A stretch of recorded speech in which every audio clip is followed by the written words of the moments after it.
Okay, so here is another one of the most important things you can learn about love that will make your dating life 100 times better the minute you learn it. Love at first sight is totally impossible.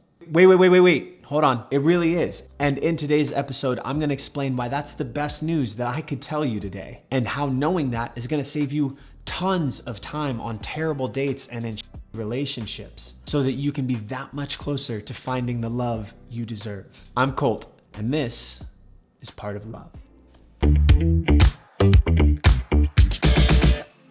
Before we jump into today's topic, let's just get all the YouTube things out of the way. Look at them go. Wow, that's craziness. They're everywhere. If you're new here or for whatever reason are not already subscribed, we would love for you to subscribe and become a part of the community. What is this, right? This is Part of Love, the channel devoted to helping you find the love you deserve. This is the safe space that my wife and I created to talk about all things love. So if you ever had questions about dating, love, relationships, and you just feel like you can't find the answers anywhere else, then hopefully we can help you here. Okay, let's get into today's episode. I am so stoked about this. Today, we are talking about why love at first sight is totally impossible, and also giving you some tools to know when you're really in love or just in lust. But first, we need to talk about why love at first sight is impossible. Now, I always believed in love at first sight, right up until I met the love of my life over a decade ago. And I know that sounds like just the least romantic thing ever, but the truth is, it's actually incredibly romantic once you know how we define love. Because there's a problem with the classical definitions of love and lust. Even the old MWD, Merriam-Webster's dictionary, can't seem to tell them apart. Okay, so let's play a game real quick. I'm gonna throw a couple of definitions up on the screen, and you decide whether or not it's love or lust. Ready? Here we go. Attraction based on sexual desire, love or lust. An intense longing, love, lust.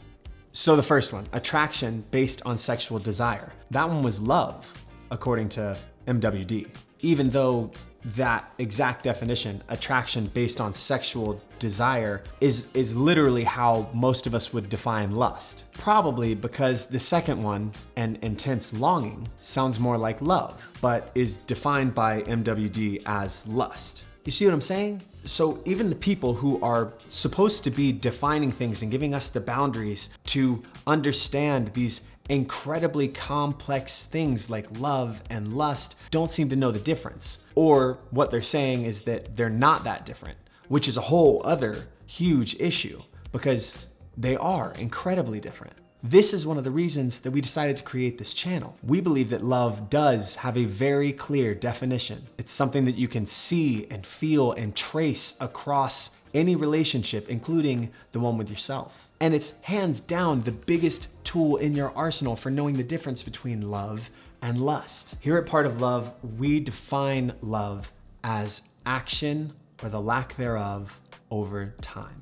That's it. And honestly, I can't think of a better definition or find a better definition that doesn't get into that swirly, twirly gumdrops part of our brain where we start going all ethereal on what love is and how to feel it and how to understand it. Like, this is a concrete definition that you can use in any of your relationships. I feel like too many times we were told as kids by parents, by movies, when you know, you just know. It's the zing, it's the flash, it's the sparkles in the eyes, it's the slow motion when you see that person and then you're in love, and that's happily ever after. Congratulations, everybody.